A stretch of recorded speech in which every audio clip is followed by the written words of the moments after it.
ಆತ್ಮವಿಶ್ವಾಸವನ್ನ ಯಾವುದೇ ಕಾರಣಕ್ಕೂ ಕೂಡ ಕಳೆದುಕೊಳ್ಳಬೇಡಿ. ಅದೆಂತಹ ಸಂದರ್ಭ ಒದಗಿ ಬಂದರೂ ಕೂಡ ಆತ್ಮವಿಶ್ವಾಸ ಒಂದೇ ಜೀವನದಲ್ಲಿ ನೀವು ಮುಂದೆ ಬರುವುದಕ್ಕೆ ಸಾಧ್ಯವಾಗುವುದು. ಶಾಂತವಾಗಿ ಇರುವುದನ್ನ ನೀವು ಕಲಿಯಬೇಕು.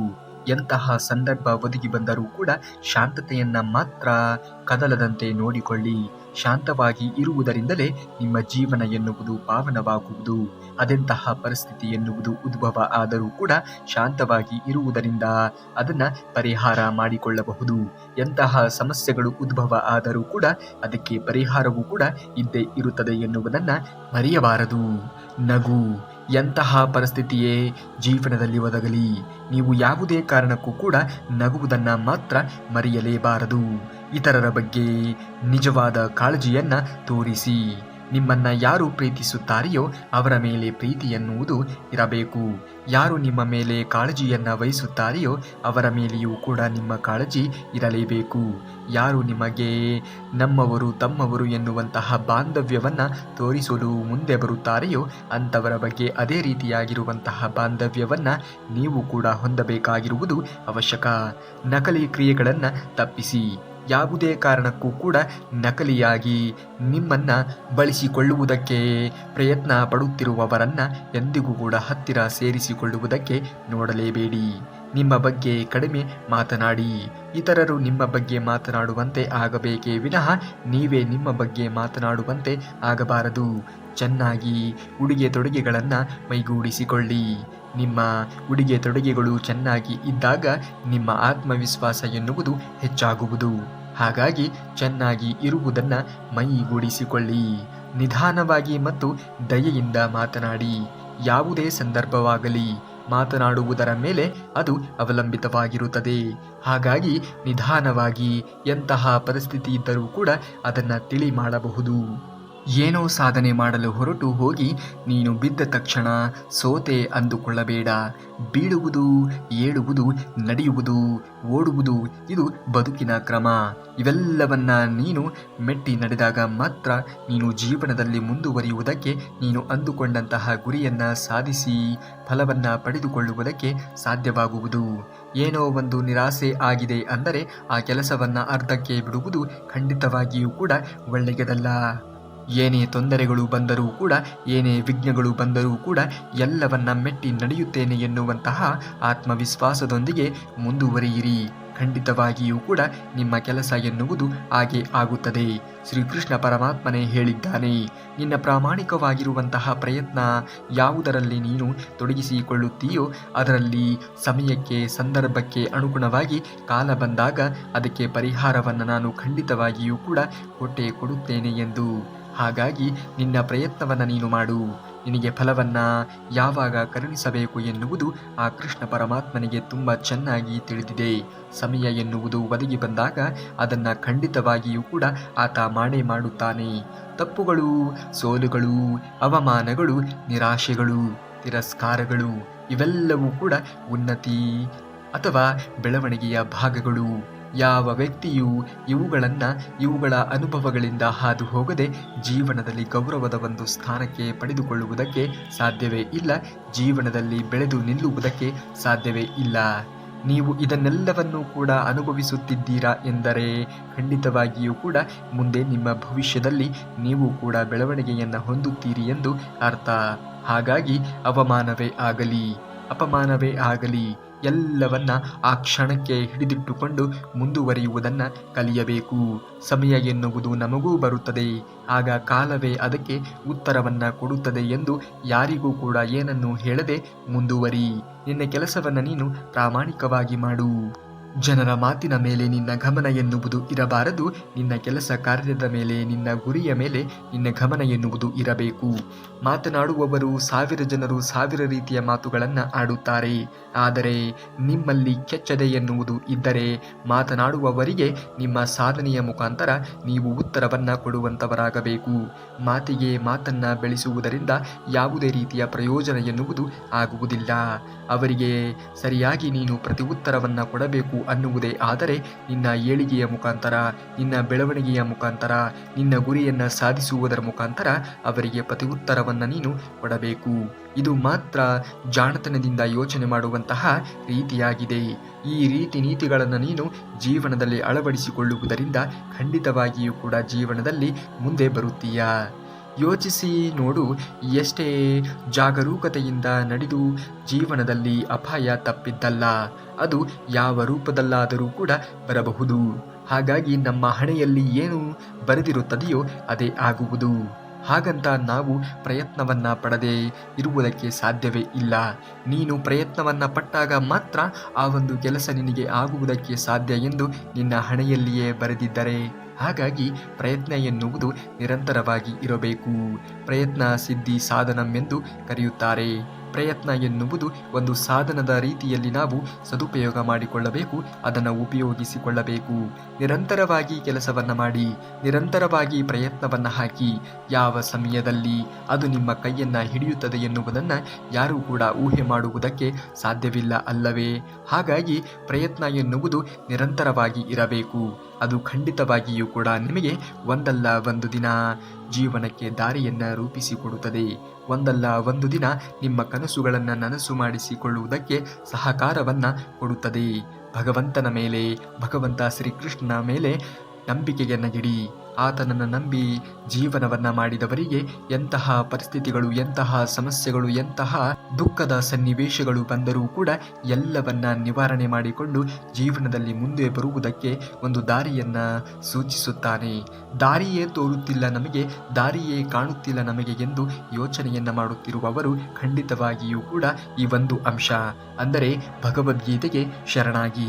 ಭಗವದ್ಗೀತೆಯಲ್ಲಿ ನಿಮಗೆ ಖಂಡಿತವಾಗಿಯೂ ಕೂಡ ಒಂದಲ್ಲ ಒಂದು ದಾರಿ ಜೀವನಕ್ಕೆ ಸಿಕ್ಕೇ ಸಿಗುತ್ತದೆ. ಆದರ್ಶಗಳನ್ನು ಬೆಳೆಸಿಕೊಳ್ಳಬೇಕು ಅಂದರೆ ಭಗವದ್ಗೀತೆಯನ್ನು ಒಮ್ಮೆ ಪಠನೆಯನ್ನು ಮಾಡಿ. ಜೀವನದಲ್ಲಿ ಎಲ್ಲ ಸಮಸ್ಯೆಗಳನ್ನು ನಾವು ಪರಿಹಾರವನ್ನು ಕಂಡುಕೊಳ್ಳಬೇಕು ಅಂದರೆ ಭಗವದ್ಗೀತೆಯನ್ನು ಓದಿ. ಜೀವನ ಇನ್ನೇನು ಸಾಕಾಗಿದೆ, ನಾನು ಬದುಕುವುದೇ ಬೇಡ ಎಂದು ಅನಿಸಿದ್ದಲ್ಲಿ ಖಂಡಿತವಾಗಿಯೂ ಕೂಡ ಭಗವದ್ಗೀತೆಯನ್ನು ಒಮ್ಮೆ ನೋಡಿ. ಕೃಷ್ಣ ಪರಮಾತ್ಮನ ಅವತಾರಗಳನ್ನು, ಕೃಷ್ಣ ಪರಮಾತ್ಮನ ವಚನಾಮೃತವನ್ನು, ಕೃಷ್ಣ ಪರಮಾತ್ಮನ ಹಿತವಚನಗಳನ್ನು ನೀವು ಕೇಳಿ ಖಂಡಿತವಾಗಿಯೂ ಕೂಡ ನಿಮ್ಮ ಜೀವನ ಎನ್ನುವುದು ಪಾವನವಾಗುವುದು. ಜೀವನದಲ್ಲಿ ದಾರಿಯೇ ತೋರುತ್ತಿಲ್ಲ ಎಂದು ಚಿಂತೆ ಮಾಡುತ್ತಾ ಏಕೆ ಕುಳಿತುಕೊಳ್ಳುತ್ತೀರಾ? ಭಗವದ್ಗೀತೆ ಇದೆ, ಅದನ್ನು ಪಠನೆ ಮಾಡಿ. ಅಲ್ಲಿ ಒಂದು ದಾರಿ ಖಂಡಿತವಾಗಿಯೂ ಕೂಡ ಸಿಕ್ಕೇ ಸಿಗುತ್ತದೆ. ಭಗವಂತನ ಕೃಪೆ ಇದ್ದರೆ ಪ್ರತಿ ಅಪಾಯದಿಂದಲೂ ಕೂಡ ನೀವು ಪಾರಾಗಬಹುದು. ಹಾಗಾಗಿ ಜೀವನದಲ್ಲಿ ಭಗವಂತನ ಧ್ಯಾನ ಮಾಡುವುದನ್ನು ಕಲಿತುಕೊಳ್ಳಿ. ಶ್ರೀಕೃಷ್ಣನ ಪರಮಾತ್ಮನ ಧ್ಯಾನ ಮಾಡುವುದನ್ನು ಕಲಿತುಕೊಳ್ಳಿ. ಏನೇ ಒಳ್ಳೆಯ ಕೆಲಸಗಳನ್ನು ಅಥವಾ ಮನೆಯಿಂದ ಹೊರಡುವಾಗ ಕೃಷ್ಣನ ನಾಮವನ್ನು ಪಠನೆ ಮಾಡಿ. ಖಂಡಿತವಾಗಿಯೂ ಕೂಡ ನೀವು ಹೊರಟಿರುವಂತಹ ಕೆಲಸ, ನೀವು ಮಾಡಲು ಹೊರಟಿರುವಂತಹ ಕೆಲಸ ಖಂಡಿತವಾಗಿಯೂ ಯಶಸ್ವಿ ಆಗುತ್ತದೆ. ಜೀವನದಲ್ಲಿ ತಾಳ್ಮೆ ಇರಬೇಕು. ತಾಳ್ಮೆಯೊಂದಿಗೆ ಆತ್ಮವಿಶ್ವಾಸವೂ ಕೂಡ ನಿಮ್ಮಲ್ಲಿ ಗಟ್ಟಿಯಾಗಿ ಇರಬೇಕು. ಅಂದಾಗ ಮಾತ್ರ ನೀವು ಅಂದುಕೊಂಡಂತಹ ಕೆಲಸವನ್ನು ನೆರವೇರಿಸಿಕೊಳ್ಳುವುದಕ್ಕೆ, ನಿಮ್ಮ ಗುರಿಯನ್ನು ನೀವು ಸಾಧಿಸಿ ತೋರಿಸುವುದಕ್ಕೆ ಸಾಧ್ಯವಾಗುವುದು. ಯಾರೇ ಏನೇ ಹೇಳಿದರೂ ಕೂಡ ನಿಮ್ಮ ಆತ್ಮವಿಶ್ವಾಸವನ್ನು ಯಾವುದೇ ಕಾರಣಕ್ಕೂ ಕೂಡ ಕಳೆದುಕೊಳ್ಳಬೇಡಿ. 2-3 ವರ್ಷಗಳಲ್ಲಿ ನಾನು ಈ ರೀತಿಯಾಗಿ ಬೆಳೆಯಬೇಕು ಎಂದು ನೀನು ಆಸೆಗಳನ್ನು, ಕನಸುಗಳನ್ನು ಹೊಂದಿದ್ದರೆ ಆ ಆಸೆ ಮತ್ತು ಕನಸುಗಳಿಗೆ ಅನುಗುಣವಾಗಿ ನಿನ್ನ ಇವತ್ತಿನ ಪ್ರಯತ್ನವೂ ಕೂಡ ತುಂಬಾ ಮುಖ್ಯವಾಗುತ್ತದೆ. ನಾಳೆಯ ದಿವಸ ಇವತ್ತಿನ ದಿನ ಆಗಬಾರದು ಅಂದರೆ ಇವತ್ತು ನೀನು ಯಾವ ರೀತಿಯಾಗಿ ಬೆಳೆಯುತ್ತೀಯಾ, ಇವತ್ತಿನ ಒಂದು ದಿನವನ್ನು ನೀನು ಯಾವ ರೀತಿಯಾಗಿ ಸದುಪಯೋಗ ಮಾಡಿಕೊಂಡೆ ಅನ್ನುವುದರ ಮೇಲೆ ಮುಂದಿನ ನಿಮ್ಮ ಭವಿಷ್ಯ ಎನ್ನುವುದು ನಿರ್ಧಾರ ಆಗುವುದು. ನಿನ್ನ ಮುಂದೆ ಬರುವಂತಹ ದಿನಗಳು ಕೂಡ ಉಜ್ವಲವಾಗಿ ಇರಬೇಕು ಅಥವಾ ಅತಿಯಾಗಿ ಚಿಂತಾಜನಕವಾಗಿ ಇರಬೇಕು ಎನ್ನುವುದು ಇವತ್ತು ನೀನು ಮಾಡುತ್ತಿರುವಂತಹ ಕೆಲಸದ ಮೇಲೆ ಅವಲಂಬಿತವಾಗಿರುತ್ತದೆ. ಹಾಗಾಗಿ ಇಂದಿನ ದಿನವನ್ನು, ಇಂದಿನ ಸಮಯವನ್ನು, ಇಂದಿನ ಕ್ಷಣವನ್ನು ಸರಿಯಾದ ರೀತಿಯಲ್ಲಿ ಸದುಪಯೋಗ ಮಾಡಿಕೊಳ್ಳುವುದನ್ನು ಮನುಷ್ಯ ಕಲಿಯಬೇಕು. ಪ್ರಪಂಚದಲ್ಲಿ ಯಾರೋ ಏನೋ ಹೇಳುತ್ತಾರೆ ಎಂದು ತಲೆಕೆಡಿಸಿಕೊಳ್ಳಬೇಡಿ. ನಿಮ್ಮ ಆತ್ಮವಿಶ್ವಾಸದ ಮೇಲೆ ನಂಬಿಕೆ ಎನ್ನುವುದು ಇರಲಿ. ಸ್ವಯಂಚಾಲಿತವಾಗಿ ಕೆಲಸೋನ್ಮುಖರಾಗುವುದನ್ನು ಕಲಿತುಕೊಳ್ಳಿ. ನೀವು ಸ್ವಯಂಚಾಲಿತವಾಗಿ ಕೆಲಸೋನ್ಮುಖರಾಗುವುದನ್ನು ಕಲಿತುಕೊಂಡಾಗ ಬೇರೆಯವರ ಮಾರ್ಗದರ್ಶನ ನಿಮಗೆ ಬೇಡವೇ ಬೇಡ. ಒಳ್ಳೆಯ ಮಾರ್ಗದರ್ಶನವನ್ನು ನಿಮ್ಮ ಮನಸ್ಸೇ ಹೇಳುತ್ತದೆ. ಯಾವುದನ್ನು ಮಾಡಬೇಕು, ಯಾವುದನ್ನು ಮಾಡಬಾರದು ಅದನ್ನು ನಿಮ್ಮ ಮನಸ್ಸೇ ತಿಳಿಸುತ್ತದೆ. ಮನಸ್ಸನ್ನು ಕೇಂದ್ರೀಕರಿಸಿಕೊಳ್ಳಿ. ಯಾವ ವ್ಯಕ್ತಿಯು ಮನಸ್ಸನ್ನು ವಿಚಲಿತನಾಗದಂತೆ ಅಥವಾ ವಿಚಲಿತವಾಗದಂತೆ ನೋಡಿಕೊಳ್ಳುತ್ತಾನೆಯೋ ಆತ ಖಂಡಿತವಾಗಿಯೂ ಕೂಡ ಮುಂದೆ ಬರುತ್ತಾನೆ. ಯಾರೇ ನಿಮ್ಮನ್ನ ಎಷ್ಟೇ ಕೀಳು ಮಟ್ಟದಲ್ಲಾಗಿರಬಹುದು ಅಥವಾ ನಿಮ್ಮನ್ನು ಕೆಡಿಸುವುದಕ್ಕೆ ಪ್ರಯತ್ನಗಳನ್ನು ಪಟ್ಟರೂ ಕೂಡ ನಿಮ್ಮ ಮನಸ್ಸು ಎನ್ನುವುದು ಖಂಡಿತವಾಗಿಯೂ ಯಾವುದೇ ಕಾರಣಕ್ಕೂ ಕೂಡ ನಿಮ್ಮನ್ನು ಕೆಳಗೆ ಬೀಳಿಸುವಂತಹ ಯೋಚನೆಗಳನ್ನಾಗಲಿ ಅಂತಹ ಕೆಲಸಗಳನ್ನಾಗಲಿ ಮಾಡುವುದೇ ಇಲ್ಲ. ಮನಸ್ಸಿನ ಮಾತನ್ನು ಆಲಿಸುವುದನ್ನು ಕಲಿತುಕೊಳ್ಳಬೇಕು.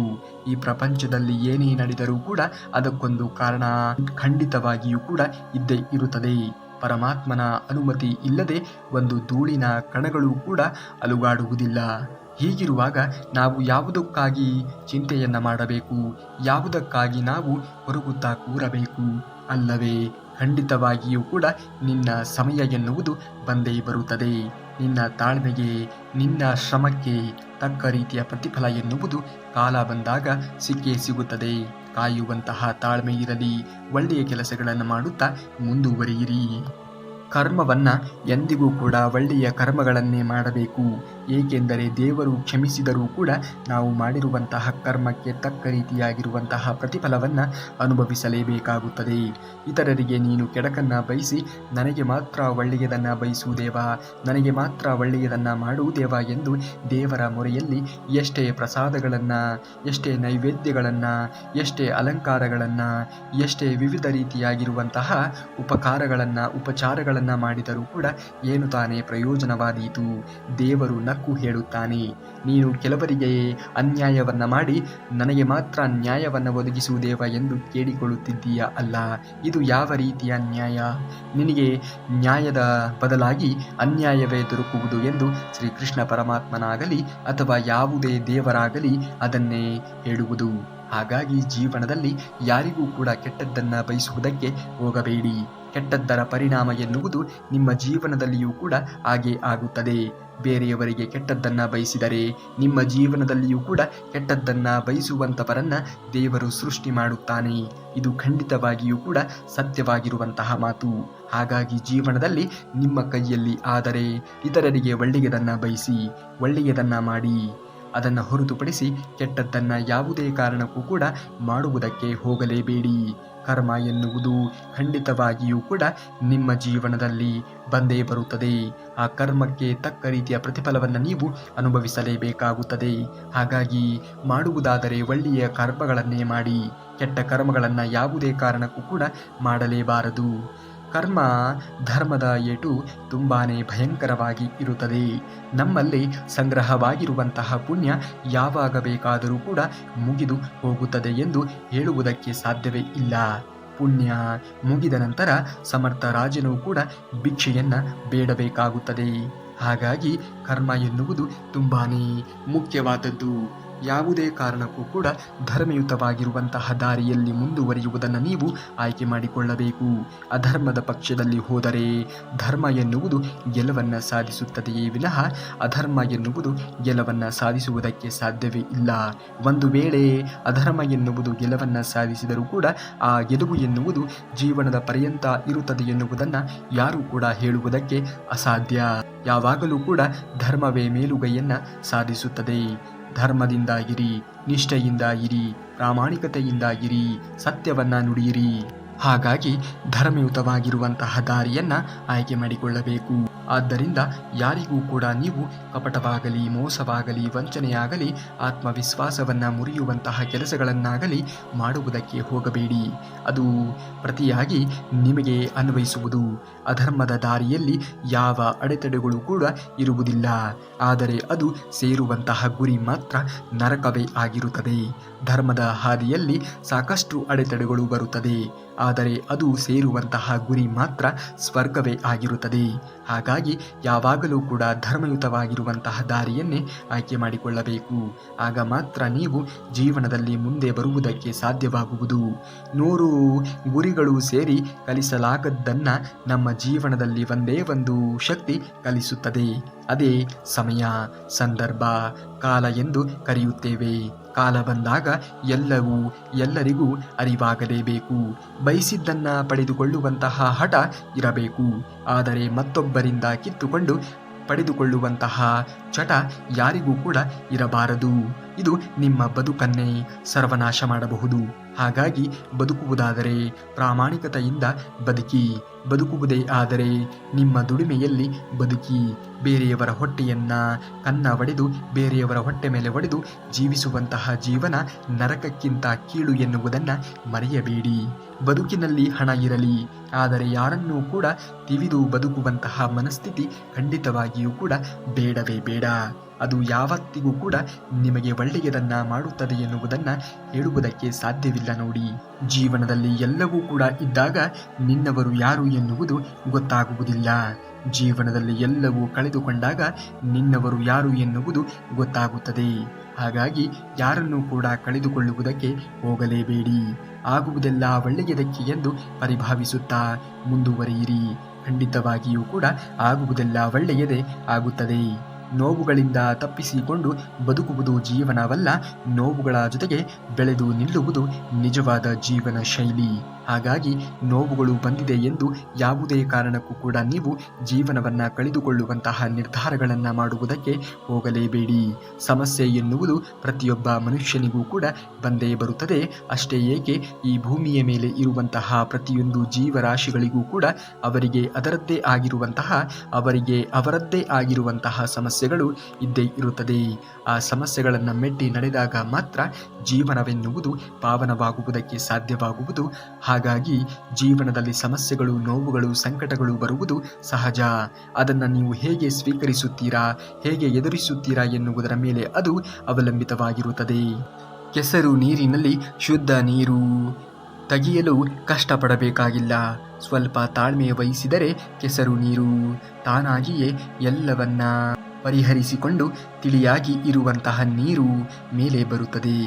ಹಾಗೆಯೇ ನಮ್ಮ ಕಷ್ಟಗಳು, ಅವಮಾನಗಳು ಬಂದಾಗ ಸ್ವಲ್ಪ ತಾಳ್ಮೆಯನ್ನು ಜೀವನದಲ್ಲಿ ವಹಿಸುವುದರಿಂದ ನಮ್ಮ ಕಷ್ಟಗಳು, ಅವಮಾನಗಳು ತಿಳಿಯಾಗಿ ಒಳ್ಳೆಯ ಕಾಲ ಎನ್ನುವುದು, ಒಳ್ಳೆಯ ಸಮಯ ಎನ್ನುವುದು, ಒಳ್ಳೆಯ ಸಂದರ್ಭ ಎನ್ನುವುದು ಜೀವನದಲ್ಲಿ ಒದಗಿ ಬರುತ್ತದೆ. ಕಾಲಾಯ ತಸ್ಮೈ ನಮಃ ಎಂದು ಹೇಳುತ್ತೇವೆ. ಸಮಯವನ್ನು ಕೊಡಿ. ಖಂಡಿತವಾಗಿಯೂ ಎಲ್ಲ ಸಮಸ್ಯೆಗಳು ಪರಿಹಾರ ಎನ್ನುವುದು ಹಾಗೆ ಆಗುತ್ತದೆ. ಎಲ್ಲ ಸಮಸ್ಯೆಗಳಿಗೆ ಪರಿಹಾರ ಎನ್ನುವುದು ಸಿಕ್ಕೇ ಸಿಗುತ್ತದೆ. ನಮಗೆ ಯಾರೋ ಮೋಸವನ್ನ ಮಾಡಿದ್ದಾರೆ ಎಂದು ನೊಂದಿಕೊಳ್ಳುವುದಕ್ಕಿಂತ ನಾವೇ ಮೋಸ ಹೋಗಿದ್ದೇವೆ ಎಂದು ಸಮಾಧಾನಗೊಳ್ಳುವುದು ತುಂಬಾನೇ ಒಳ್ಳೆಯದು ಅಲ್ಲವೇ? ಹಾಗಾಗಿ ಮೋಸ ಮಾಡಿದವರಿಗೆ ಕಾಲಕ್ರಮೇಣವಾಗಿ ಅವರು ಮೋಸವನ್ನೇ ಅನುಭವಿಸುತ್ತಾರೆ. ನೀವು ಒಂದು ವೇಳೆ ಅದೃಷ್ಟವಂತ ವ್ಯಕ್ತಿಯಾಗಿದ್ದರೆ ಅದನ್ನೆಲ್ಲವನ್ನೂ ಕೂಡ ಕಣ್ಣಾರೆಯೇ ನೋಡುತ್ತೀರಾ. ಹಾಗಾಗಿ ಮೋಸ ಮಾಡಿದವರಿಗೆ ಸೇಡನ್ನ ಅಥವಾ ಮೋಸಕ್ಕೆ ಮೋಸವನ್ನೇ ಕೊಡುತ್ತೇನೆ ಎಂದು ಹಠಕ್ಕೆ ಇಳಿಯುವುದು ಒಳ್ಳೆಯದಲ್ಲ. ಅದನ್ನೆಲ್ಲ ನೋಡಿಕೊಳ್ಳುವವನು ಮೇಲೆ ಇದ್ದಾನೆ. ಯಾರೇ ಏನೇ ಮಾಡಿದರೂ ಕೂಡ ಅದಕ್ಕೆ ಪ್ರತಿ ಉತ್ತರವಾಗಿ ಕೊಡುವಂಥವನು ಮೇಲೆ ಇದ್ದಾನೆ. ನೀವು ಮಾತ್ರ ನಿನ್ನ ಕೆಲಸ ಕಾರ್ಯಗಳ ಮೇಲೆ ಗಮನವನ್ನು ಕೊಡಿ. ಆಗ ಖಂಡಿತವಾಗಿಯೂ ಕೂಡ ಆಗುವುದೆಲ್ಲ ಒಳ್ಳೆಯದೇ ಆಗುತ್ತದೆ. ಸುಖ, ದುಃಖ, ಲಾಭ, ಹಾನಿಗಳನ್ನು ಸಮಾನವೆಂದು ತಿಳಿದುಕೋ. ಸುಖ ಬಂದಾಗ ಹಿಗ್ಗದಿರು, ದುಃಖ ಬಂದಾಗ ಕುಗ್ಗದಿರು. ಎರಡೂ ಪರಿಸ್ಥಿತಿಗಳನ್ನು ಸಮಾನವೊಂದು ಮನಸ್ಥಿತಿಯಿಂದ ಸ್ವೀಕರಿಸುವುದನ್ನು ಕಲಿತುಕೋ. ಖಂಡಿತವಾಗಿಯೂ ಕೂಡ ಆಗುವುದೆಲ್ಲ ಒಳ್ಳೆಯದೇ ಆಗುತ್ತದೆ. ಯಾವ ಮನುಷ್ಯನೂ ಕೂಡ ಮತ್ತೊಬ್ಬರ ದುಃಖ ಮತ್ತು ಕಷ್ಟಗಳನ್ನೆಲ್ಲ ಅರ್ಥ ಮಾಡಿಕೊಳ್ಳುತ್ತಾನೆಯೋ ಅಂತಹ ಮನುಷ್ಯನು ದುಃಖವನ್ನು ಸ್ವಯಂ ಭಗವಂತನೇ ಸ್ವೀಕರಿಸುತ್ತಾನೆ.